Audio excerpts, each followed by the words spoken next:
Futaba has a point. We're getting off track. My turn. I'm glad you're having so much fun with this. Come on, Futaba, don't be like that. No, she's right. Sorry, everyone. Anyway, I'll go see Dr. Takemi. Surprised no one called dibs yet. I ran into her a few times around town anyway, so she knows my face. Plus, you know, doctor. So she'll defo have something worth talking about. I'm unfamiliar with that name. Who is Dr. Takemi again? You know her, Makoto. She sold us our drugs.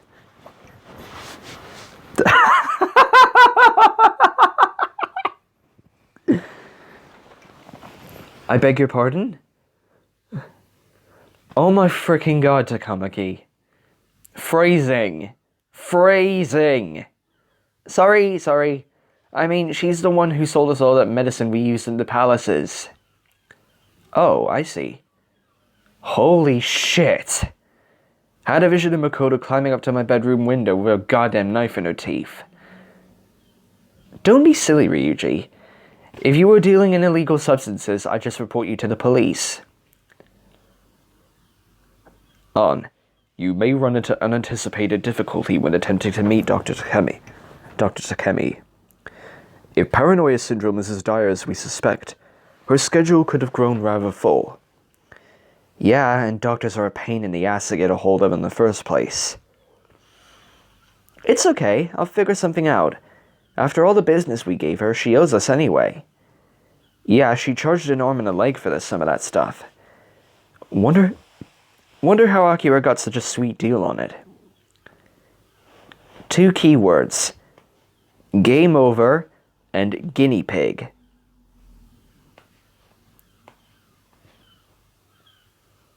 I think he worked at her clinic part-time. Sorry.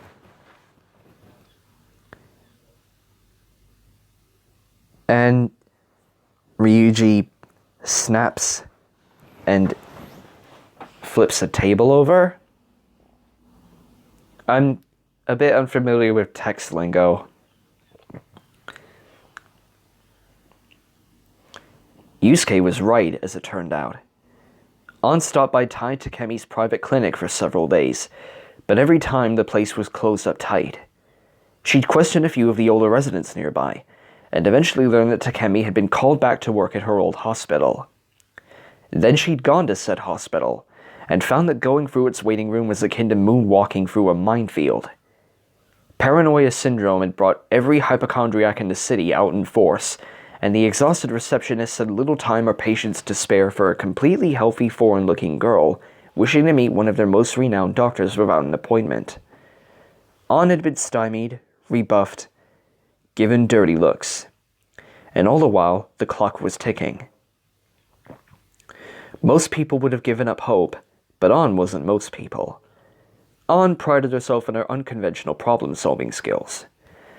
Most people wouldn't show up to a nude shoot wearing 17 blouses and 8 pairs of pants. Most people wouldn't spontaneously adopt an unholy parody of an upper-class accent to schmooze a pervy one-percenter. And most people, if they tried to get an appointment with Tai Takemi, wouldn't go borrow a blank Phantom Thieves calling card from their spacey artist friend, scribble their phone number in a brief message, "We need to talk," and then slip it under the door of Takemi's clinic.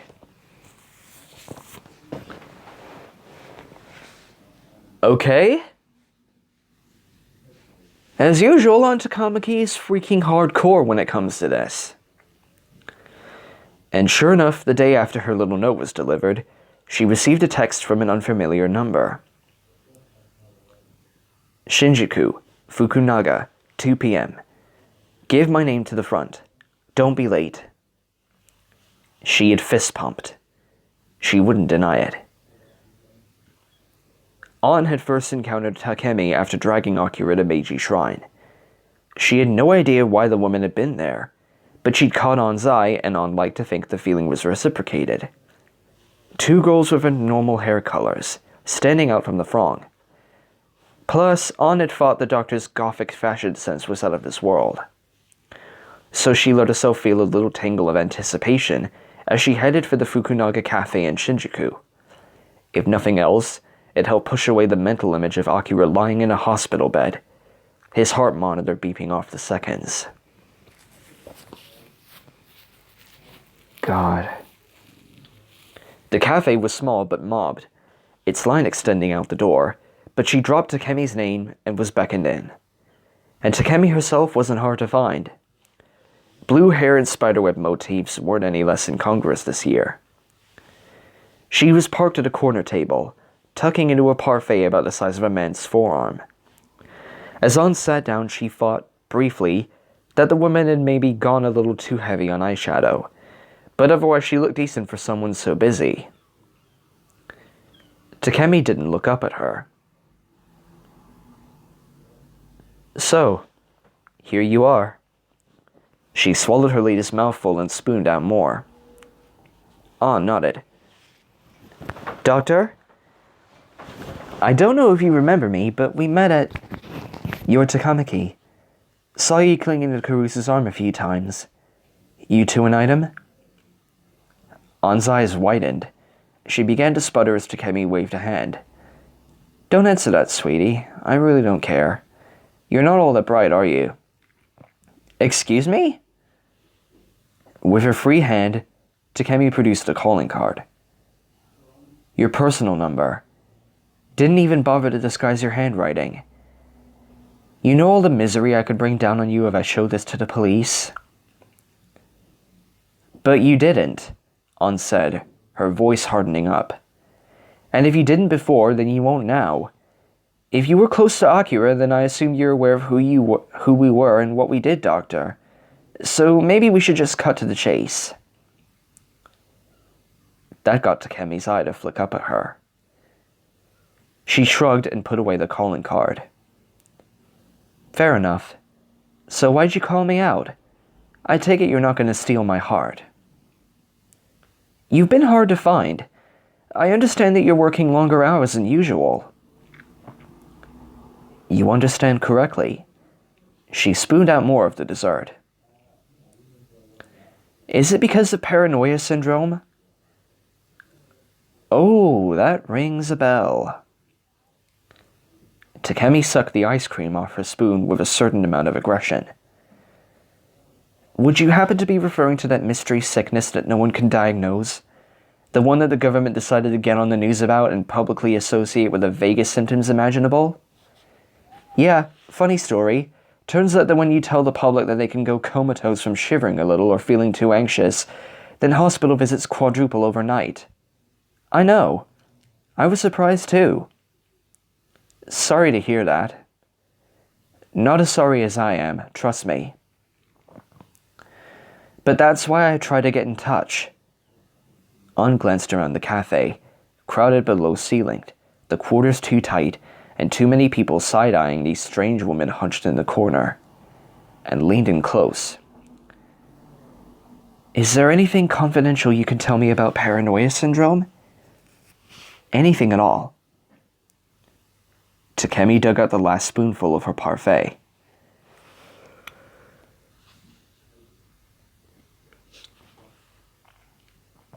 What? You think it might have something to do with all that supernatural stuff you kids were up to last year? That'd be a load off. She swallowed it down. But sorry to say, I'm just slaving away because of the volume. No big insights from me. Next time Kurusu asks you to be his messenger girl, tell him that I know every allergy he's ever had and that he'd better... Doctor, Akira's been in a coma for almost a week. That's why I'm asking. Takemi's grip tightened on her spoon. Her eyes went so wide that An could make out every bloodshot vein in the whites. There were a lot of veins. And that's when An realized that Takemi wasn't wearing too much eyeshadow. In fact, she wasn't wearing any eyeshadow at all. Those bruised pits under her eyes were all natural. She dropped the spoon in the parfait glass, and the rattle made An flinch. Then Takemi leaned forward too, so close their foreheads were almost touching. And when she spoke again, her teeth were clenched, and her voice was rimmed with ice. "Little girl," she said, "you had better not be fucking with me."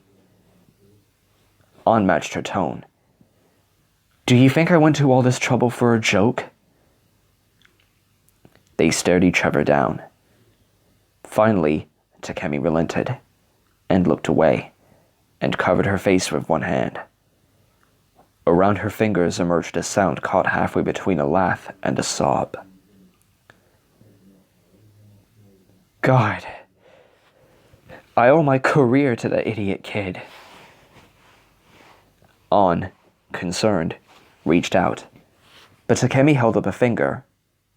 1 minute, and took several deep breaths. When she lowered her hand again, her eyes were wet, but her features were softer. "Okay, Takamaki. Cards on the table.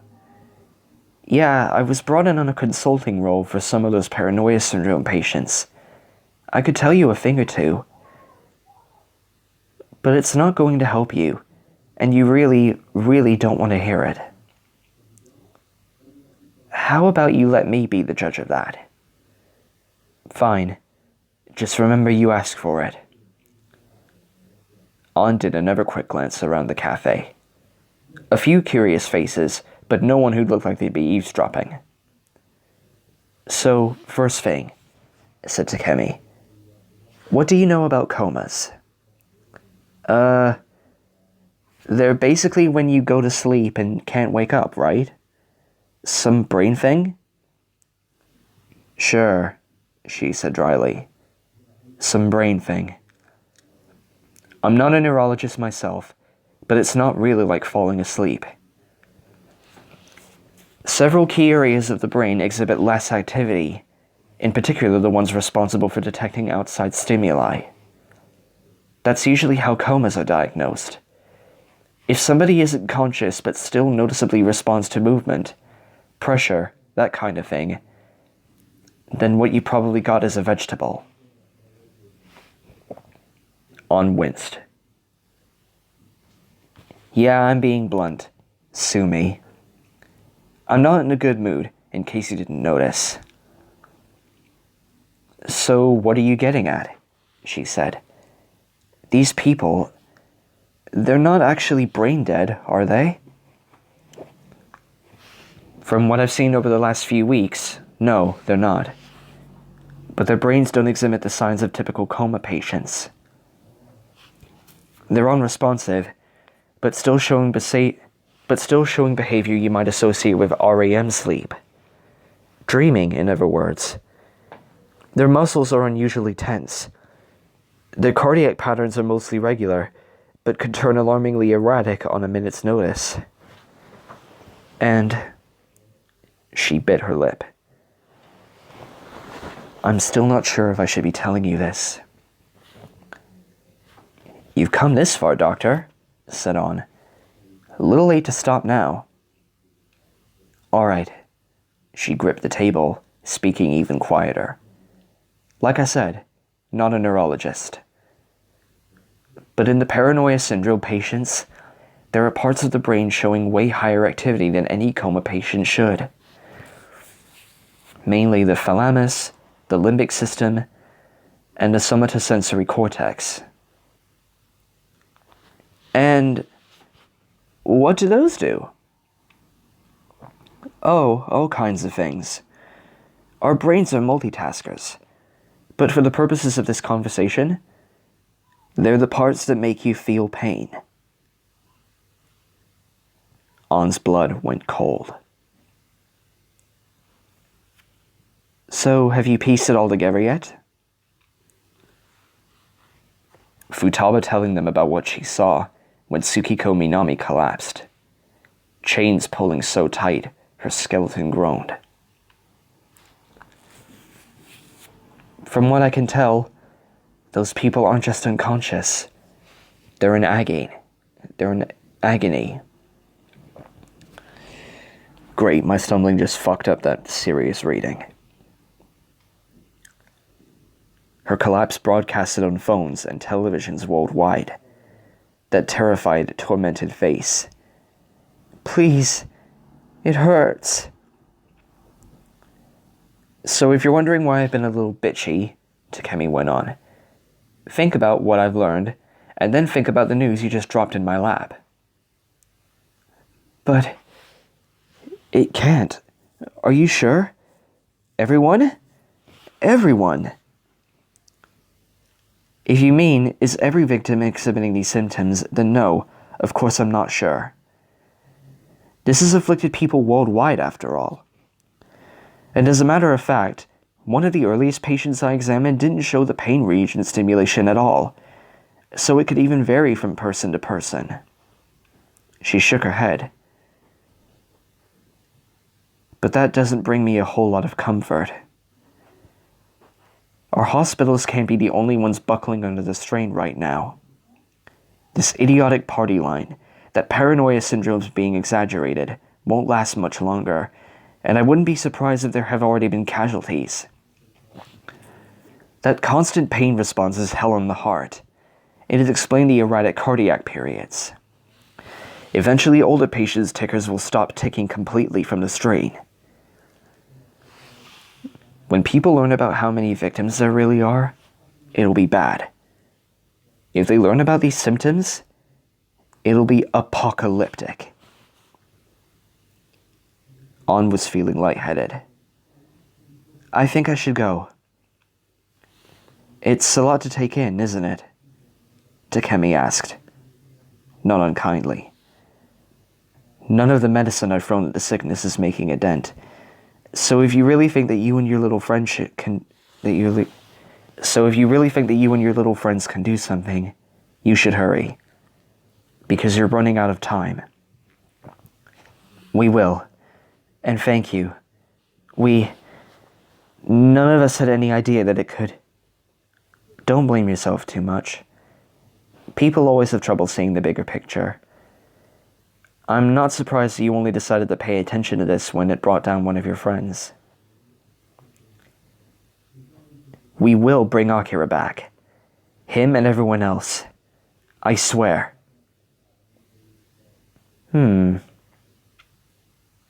Takemi fished out her spoon and gave it a quick, almost celebratory tap on the parfait glass. "I'll hold you to that." Pardon me. "In the meantime, you've got my number now. You need anything, give me a ring." She tried, feebly, to smile.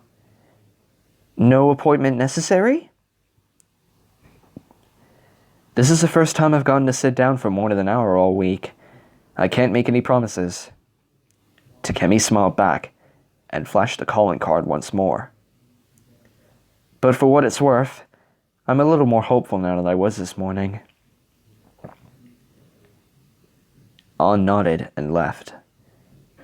But when she stepped out into the afternoon sun, the light seemed too bright, oddly brittle.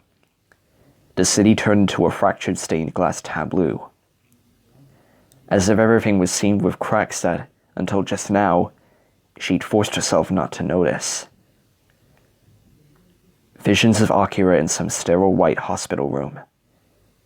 Face peaceful but screaming in pain underneath. Heart monitor coldly counting off the seconds. And Takemi's words echoed. "You're running out of time."